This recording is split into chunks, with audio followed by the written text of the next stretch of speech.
From the Paschal Mystery by Father Rainero Cantalamessa. The Church has inherited her Passover feast from Israel, but in its passage from Israel to the Church, it has changed its content. It has become the memorial of something else. And so once more we ask the ancient question, what does this rite mean? At the heart of Christianity, too, two complementary answers emerge, constituting the two main Paschal traditions of the primitive Church. To start with, until the 3rd century, from the point of view of theological content, not of liturgical practice, there is basically a unitary Paschal tradition. This is the tradition which, by reason of its place of origin and greatest flowering, Asia Minor, is known as Asiatic. We are talking about a Christological or Christocentric Passover of historical, commemorative, and eschatological content. That is to say, a Passover having as protagonist not human beings, nor the God of the Old Testament, but Jesus Christ.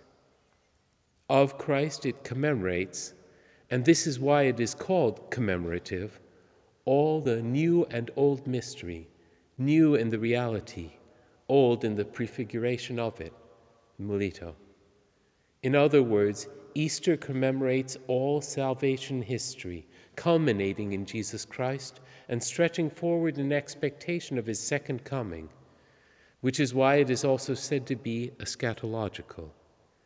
In a similar context, we find the bold affirmation, the Passover is Christ, Justin and Melito. Where Christ is concerned, however, the Passover above all commemorates his great sacrifice, Apollinaris of Hierapolis, his passion, so much so that the very word Pascha is thought to come from the Greek verb meaning to suffer. What is the Passover? Melito asks himself and answers. The name is derived from the event. For to celebrate the Passover, Paschein, comes from having suffered, patein.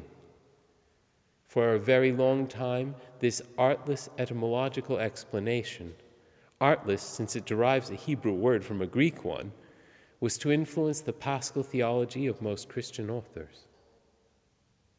On the theological plane, the second great Paschal tradition came into being in Alexandria at the beginning of the 3rd century with Clement and Origen, who took over and Christianized that moral and spiritual concept, having humanity as central, as subject and protagonist of the Passover, which had blossomed in Hellenistic Judaism. In this new picture, the entire life of both the individual Christian and the Church is seen as an exodus, a continual journey, beginning with acceptance of the faith and ending with our leaving this world. The real Passover lies ahead, not behind. It is the celestial Passover, to be celebrated without symbols or figures in the blessed home. Now, if the Passover is primarily the passage of humanity, the stress clearly will not fall on the past so much as on the present of the Church, where alone that passage can take place. The saving events are certainly not repudiated. Their importance, however, diminishes insofar as all historical events, including those concerning Christ, have a symbolic significance. Even Christ's Passover, as regards the celestial Passover, is, as St. Gregory Nazianzen says, a figure, even if a much clearer one than that of the law. A sign that the feast has become dehistoricized is the insistence on the idea of a continual Passover, at the expense of the anniversary Passover, which is much more explicitly concerned with the historical event being commemorated. In this tradition, the guiding principle is that historical facts cannot be figures of other historical facts, nor can material facts be figures of other material facts, but rather of spiritual ones. In other words, the historical facts of the Exodus and those relating to the death and resurrection of Jesus do not, in time present, find their main actualization in liturgical rites or outward feasts, but rather in inward and spiritual decisions and facts.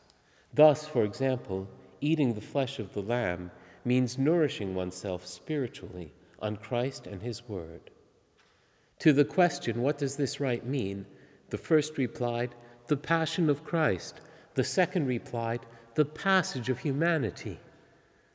We are witnessing the prolongation of the two concepts already present in the Old Testament, a theological Passover, more accurately henceforth Christological, based on the idea of sacrifice, and an anthropological Passover, based on the idea of passage.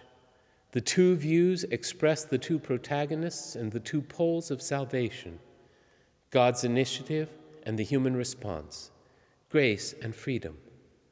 For some, the Passover is primarily a gift of God. For the others, it is primarily, not exclusively, a conquest by humanity. Subsequent writers, up to the 4th century, did no more than repeat, with developments, one or other of the two explanations, or join them in hybrid fashion, that is to say, without arriving at a true theological synthesis, which would reduce the two views to a basic unity. This was to be the achievement of St. Augustine.